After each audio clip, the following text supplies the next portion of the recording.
अर्जुन को क्या कहा, ये जो स्थिति है इसको क्या करो तुम, युद्ध का मतलब क्या हुआ आप समझो। अब अर्जुन तो योद्धा था, क्षत्रिय था, उसको लड़ना था, लेकिन आप सब लोग गीता का गलत इंटरप्रिटेशन निकालते हैं कि गीता लड़ाई कराती है, गीता युद्ध कराती है, ये गीता झगड़ा कराती है। अभी रशिया में एक केस कर दिया भगवत गीता पे कि इसको बैन कर दो क्योंकि ये सबको लड़ाई करवाती है, युद्ध कराती है। क्योंकि कृष्ण कहते क्या करो, अरे बेवकूफ बात को समझो। युद्ध का मतलब है संघर्ष करो और फेस करो उसे। जब भी आप किसी वस्तु को फेस करते हो, ये खुद में बहुत बड़ा युद्ध है। जब भी आप कहीं संघर्ष करते हो, स्ट्रगल करते हो, ये भी खुद में बहुत बड़ा युद्ध है।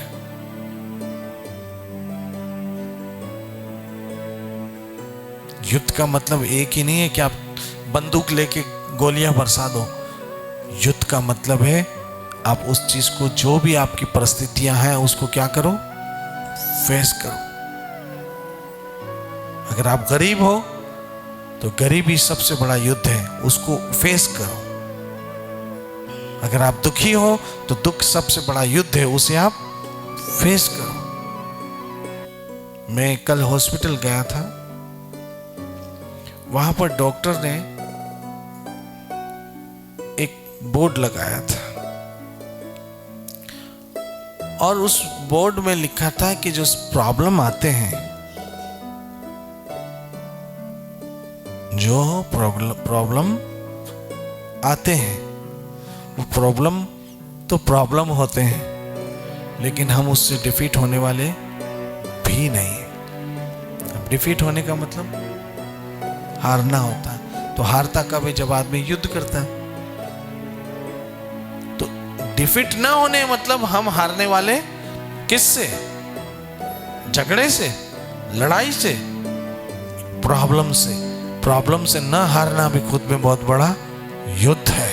और कृष्ण ने ये युद्ध लिखा है। ये गलत इंटरप्रिटेशन करते हैं कि जंग करनी है, लड़ाई करनी है, हथियार उठाने। नहीं, आपको हथियार उठाना है कौन सा, हिम्मत का। गीता ये युद्ध लड़ा रही है कि आप जहां हिम्मत हारी। एक बात बताओ, अर्जुन ने क्या छोड़ दिया, धनुष छोड़ दिया। समझने की बात है, बड़ी समझने की बात है। गीता की इंटरप्रिटेशन इन्होंने बहुत गलत कर दी है लोगों ने। अर्जुन ने हथियार छोड़ दिया और क्या कहने लगा, मुझे चक्कर आ रहे, मेरा शरीर जल रहा है, मेरा मुंह सूख रहा है और सब मुझे उल्टी उल्टी बातें दिख रही है। राइट, क्या छोड़ दिया, धनुष बाण छोड़ के सर पे हाथ रख के। तब कृष्ण ने कहा, उत्तिष्ठ परंतप। अब समझो, अर्जुन योद्धा था, उसने क्या छोड़ दिया, धनुष छोड़ दिया। मतलब वो हिम्मत। एक स्टूडेंट जब पेन कलम छोड़ देता, हिम्मत हार गया।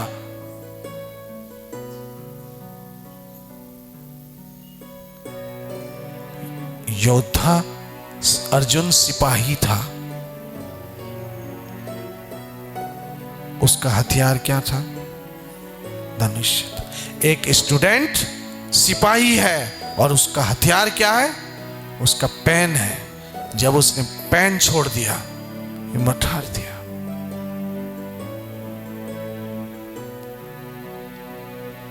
एक स्त्री योद्धा है घर में, जब वो घर छोड़ देगी, हिम्मत हार गई।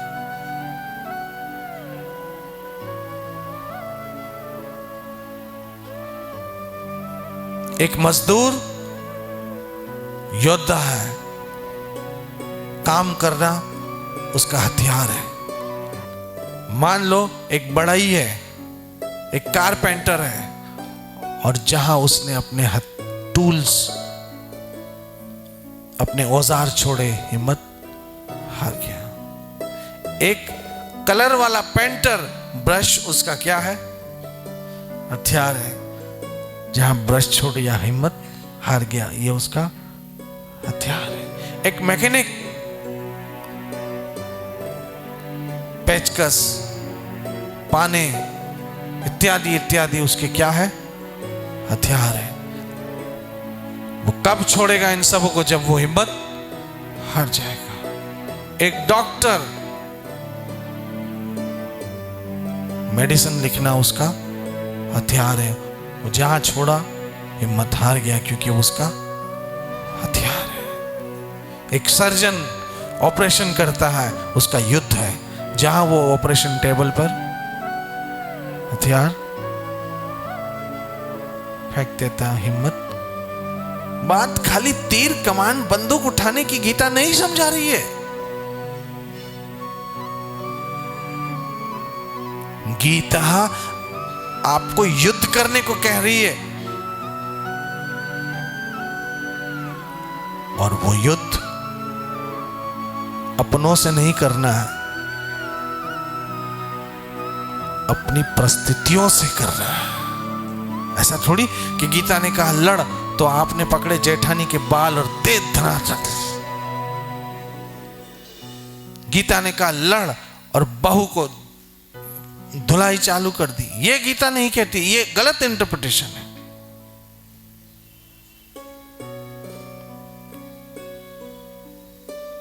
एक स्त्री चकला बेलन, चकला बोलते हैं ना, चकला बेलन तवा किचन कब छोड़ेगी? जब वो हिम्मत हार जाएगी। ये उसका हथियार है, उसको युद्ध लड़ना। अपने बच्चों के लिए, नहीं तो भूखे मरेंगे। एक आदमी को काम करना है, नौकरी करनी है, छोड़ देगा तो परिवार भूखा मरेगा। ये उसका क्या है? युद्ध है। इस समय जो लोकल ट्रेन में लोग लटक के जा रहे हैं, ये स्वयं में एक बहुत बड़ा युद्ध है।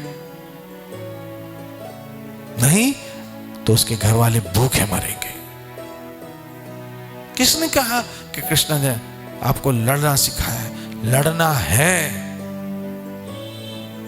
अपनी परिस्थितियों से, संघर्ष करना है अपने वातावरण से, अपने हालात से।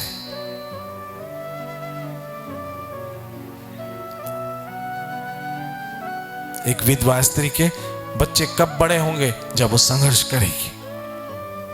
एक विधवा स्त्री के बच्चे कब पढ़े लिखेंगे? जब वो संघर्ष करेगी। और जहां संघर्ष करना छोड़ दिया, मतलब उसने युद्ध करना छोड़ दिया। और जहां कृष्ण कहते उत्तिष्ठ परंतप, मतलब उठने का मतलब क्या हुआ? उठने का मतलब ही नहीं कि तुम खड़े हो जाओ, मतलब हिम्मत करो। जब कृष्ण कहते उत्तिष्ठ, उठो, मतलब हिम्मत करो। एक मरीज जब दवाई खाना छोड़ता, कब? जब वो हिम्मत, वो कहता दवाई खाने का मतलब बीमारी ठीक होने वाली नहीं। आप हिम्मत हार गए। आपको अंत तक दवाई इलाज कराना, हिम्मत। कई मरीजों को मैंने देखा है, 2-3 पेशेंट को मैंने पढ़ा कि वो बीमारी से इतने निराश हो गए कि सुसाइड कर लिया, हिम्मत हार गए। गीता कहती लड़ो अंत तक और फैसला मुझ पे छोड़ दो। ये समझाती है गीता। हमने गीता का बहुत गलत इंटरप्रिटेशन किया है। अगर हम गीता सही पढ़ लें तो कोई हिम्मत जिंदगी में नहीं हारेगा। हिम्मत हारना ही युद्ध हारना है। अपने कर्म करना छोड़ देना ही युद्ध करना छोड़ना है। इस बात को आप सोचिए। कृष्ण क्या कह रहे हैं, उसकी वास्तविकता को समझिए। देखिए, जब भी हम गलती करते हैं, हम हिम्मत हारते हैं और ऐसे सोचते हैं ये मेरे बस की बात नहीं। एक बार स्टूडेंट फेल होता, दूसरी बार, तीसरी बार सोचता है ये पढ़ना मेरे बस की बात नहीं। एक बार किसी को नौकरी से निकाला, दूसरी तीसरी बार सोचता है काम करना अपने बस की बात नहीं है। एक बार इलाज कराया, 2 बार इलाज या 3 बार इलाज कराया। कई लोग ऐसे होते हैं, हम कहते क्या हुआ, बोला इलाज कराना छोड़ दिया। क्यों? बोला कुछ फर्क तो पड़ता नहीं। आप हिम्मत हार गए हो। और यहां गीता काम आती है। जहां इंसान हिम्मत हार के संघर्ष करना छोड़ देता है, वहीं गीता का ज्ञान आ पाता है। इसलिए अर्जुन ने तीर बाण भाला बर्छी छोड़ दी, क्योंकि योद्धा था। एक स्टूडेंट जब कलम छोड़ देता है, एक लिखने वाला जब कलम छोड़ देता है, उसने अपना हथियार छोड़ दिया। समझने की बात यह है। और गीता रोज हमें हिम्मत दिलाती है। कृष्ण पे आप छोड़ दो। Krishna can do, yes Krishna can do everything. आप कृष्ण के ऊपर, महाभारत का मतलब क्या था? कृष्ण ने कहा तुम मुझ पर डिपेंड करो, मैं तुम्हारे आगे बैठा हूं, लड़ो।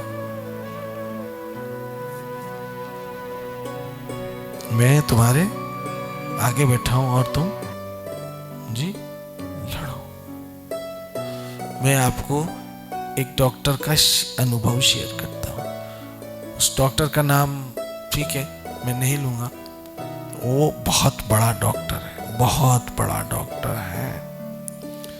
और दिन में 2, 4, 5 हार्ट ओपन हार्ट सर्जरी करना उसके लिए कोई बहुत बड़ी बात नहीं है।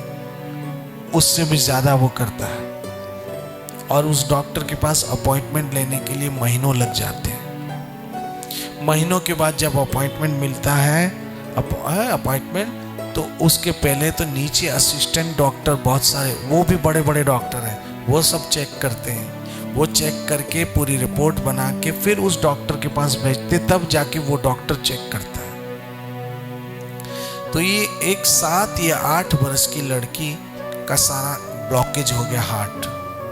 समझोगे, इतने छोटे बच्चे का। मैंने उस दिन देखा, मैं हिंदुजा हॉस्पिटल में गया था, बच्चों के आईसीयू में किसी बच्ची को देखने के लिए। ऑल ऑफ सडन उस बच्ची को कुछ ओरल वायरल चला गया और उसने उसके मल्टीपल ऑर्गन जो थे वो फेलियर हो गए, जिसमें उसका ब्रेन, जिसमें उसका हार्ट, जिसमें उसमें किडनी, जिसमें उसके लंग्स हो गए। और विदिन 2 days मैं देखने गया हिंदुजा, मैंने देखा बच्चों के आईसीयू में इतने छोटे छोटे बच्चे, किसी को वेंटिलेटर लगा है, किसी की किडनी डायलिसिस हो रही है, 2-4 बरस के बच्चे का। एक लेडी ने बताया, वो बेचारे इतने रो रहे थे और वो बता रहे थे कि हमारा बच्चा खेल रहा था, खेलते खेलते चक्कर आके डॉक्टर के पास गए तो पता चला पीछे ब्रेन के अंदर कोई ट्यूमर है। अरे ऑल ऑफ सडन एक की किडनी प्रॉब्लम थी, इतने छोटे बच्चे की, और उनकी जो स्थिति मैं देख रही थी, एक तो बच्चे हैं, कभी कोई नाली निकाल रहा है, कभी कौन क्या आ रहा है, उनको मासूम है, और उनकी मशीनें जो लगी थी वो देखकर मेरे रोंगटे खड़े हो गए।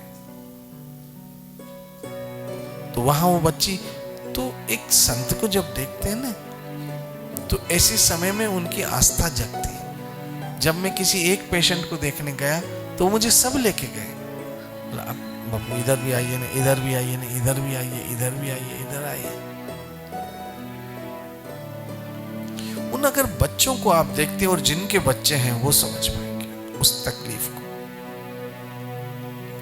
किस तरह से उनको ऑक्सीजन मास्क चढ़े हुए थे और कैसे उनको मशीनें लगी हुई थी, और कैसे वो छोटे छोटे बच्चे बिना कपड़े के, क्योंकि वो सब लगा हुआ था, और क्या स्थिति होगी।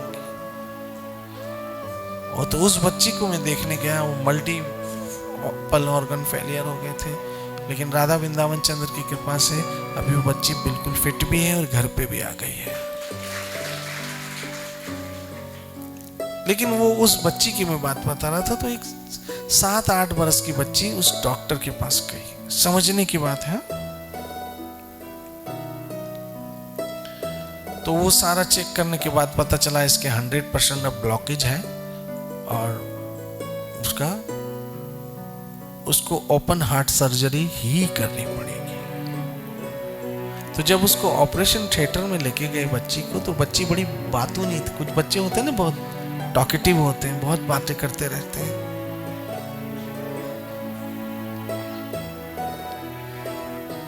तो उस बच्ची ने डॉक्टर से कहा, अंकल मैं आपसे एक क्वेश्चन पूछूं? ये उस डॉक्टर का अनुभव है जो मेरे पास आया है। डॉक्टर ने बोला, यस बेटा बोलो। बोला, मेरे मम्मी पापा हमेशा मुझे कहते रहते हैं कि दिल में भगवान रहता है। भगवान कहाँ रहता है? भगवान हम भी बोलते हैं ना, दिल में कौन रहता है? तो हार्ट में भगवान रहता है ना। तो उस डॉक्टर ने बोला यस। तो बोला, जब आप मेरा हार्ट खोलेंगे तो देखना भगवान कैसा होता है। आप मेरा हार्ट खोलेंगे ना तो देखना भगवान कैसा होता है, फिर मुझे बताना हो। तो बात आई गई होगी। डॉक्टर ने बोला बच्चा है, और वो डॉक्टर कहता है मैं ऐसी बातों पे ज्यादा भरोसा, क्योंकि डॉक्टर साइंस पढ़े होते हैं, अपना दिमाग होता है। डॉक्टर ने जब उसका ओपन हार्ट किया और हार्ट करने के बाद देखा कि कहीं से भी कोई ब्लड नहीं आ रहा था, पूरी तरह से ब्लॉकेज था। डॉक्टर ने अपनी पूरी कोशिश की, लेकिन वो हार्ट कहीं भी ब्लड आने के कोई चांस नहीं थे। तब डॉक्टर ने अपने इंस्ट्रूमेंट डाले ऑपरेशन टेबल पे और अपने असिस्टेंट से कहा कि अब इसका हार्ट पैक कर दो, अब इसके बचने के कोई चांस नहीं, ये सर्वाइवल बच्ची नहीं कर पाएगी और मुझे बहुत दुख होगा, इतनी प्यारी बच्ची का एंड हो रहा है, ये डॉक्टर ने कहा। तब डॉक्टर को क्वेश्चन याद आ गया उस बच्ची का कि हार्ट में कौन रहता है? भगवान रहता है। तो जब मेरा आप हार्ट खोलो ना तो मुझे फिर बताना भगवान कैसा होता है। तब डॉक्टर ने कहा कि अब तो ये बच्ची बोलने के लायक हुई, अब तो अभी थोड़ी देर में चली जाएगी भगवान के पास। डॉक्टर कहता है मैं कभी इस प्रकार के मेरिकल्स पे विश्वास नहीं रखता हूं, मैं मेडिकल का आदमी हूं, लेकिन मेरे मन में उस समय एक प्रार्थना आ गई कि भगवान ये बच्ची आप पे बहुत भरोसा रखती है, अगर आप कुछ कर सकते हो तो करो। उसने डॉक्टर ने कहा, और जैसे ही वो डॉक्टर ने कहा कि अगर आप कुछ कर सकते हो तो करो, और वो सोचकर वो अपने जाने लग गया। ऐसा कुछ अपने इंस्ट्रूमेंट वो पहनते हैं डॉक्टर, मास्क वास ये सब। ऐसे में असिस्टेंट का डॉक्टर कम क्या हुआ? बोला एक इसके वेन में ब्लड आना स्टार्ट हुआ। डॉक्टर ने बोला रियली? बोला हाँ आप जल्दी आओ। और जैसे ही देखा हाँ एक वेन में ब्लड आना स्टार्ट हुआ था, उसने कहा चलो वापस करो ऑपरेशन इसका ठीक तरह से। और वो डॉक्टर कहता है कि उस मिरेकल के सदके उस बच्ची का सक्सेसफुल ऑपरेशन हो गया, एंड शी इज अलाइव।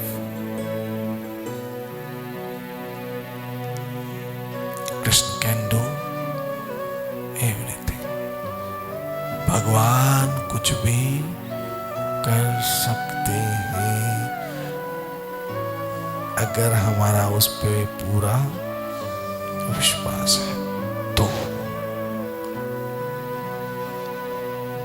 और याद रखना मेरी माताओं, मित्रों, सज्जनों, वैष्णवों, ये विश्वास बनाए रखना खुद में बहुत बड़ा युद्ध है,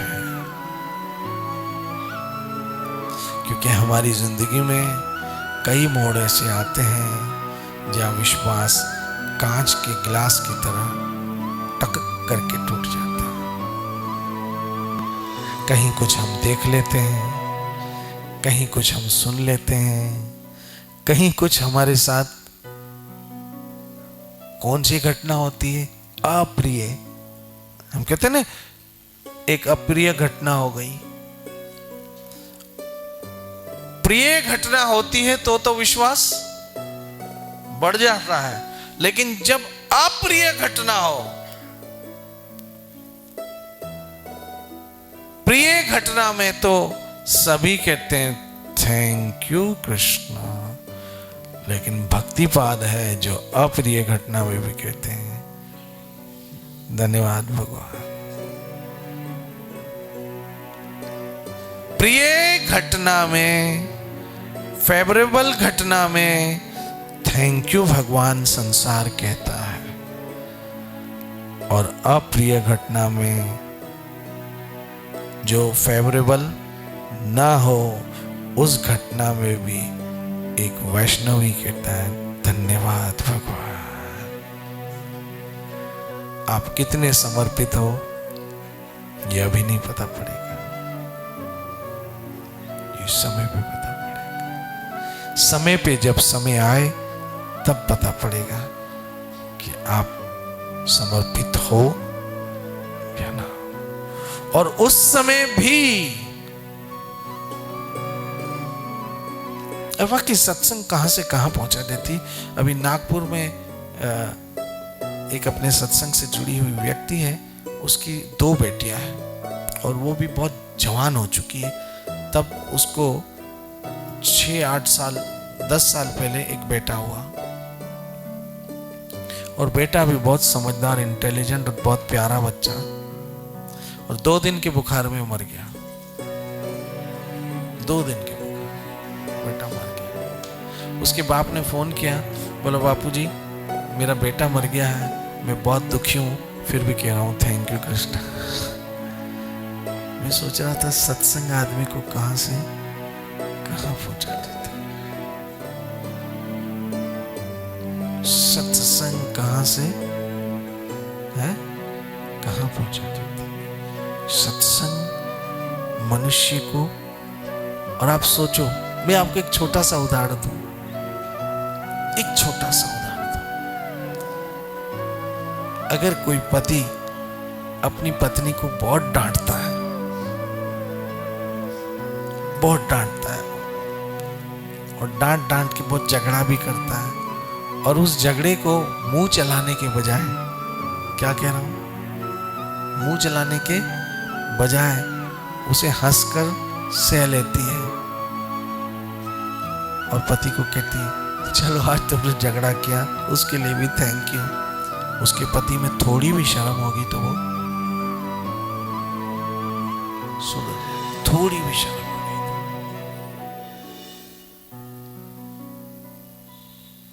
तो अगर किसी व्यक्ति में थोड़ी भी शर्म होती है